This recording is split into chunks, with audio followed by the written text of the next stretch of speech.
ওটা লুপ্ত হয়ে গেছিল, ওটা পুনরুজ্জীবিত করার জন্য তিনি এসেছেন আর এই সুন্দর জায়গায় এসেছেন। ঠাকুরের কাছে যারা যারা যেত ওরা সবাই জানে তিনি একটা অত্যন্ত মহা শ্রেষ্ঠ পুরুষ, যিনি ভগবানের সঙ্গে কথা বলছেন।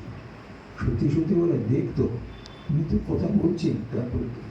এরা হয়তো ঠাকুরকে দেখছে না, মানে মা কালীকে দেখছে না, উনি মা কালীর সঙ্গে কথা বলছেন, এদের সামনে বলছে।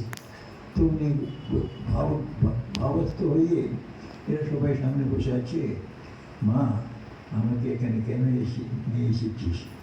আমি এদেরকে এদের বন্ধন থেকে ছাড়াতে পারবো? বলছি জোরে। সবাই কার সঙ্গে কথা বলছে, এরা দেখতে পাচ্ছে কিন্তু সত্যি সত্যি কথা বলছে।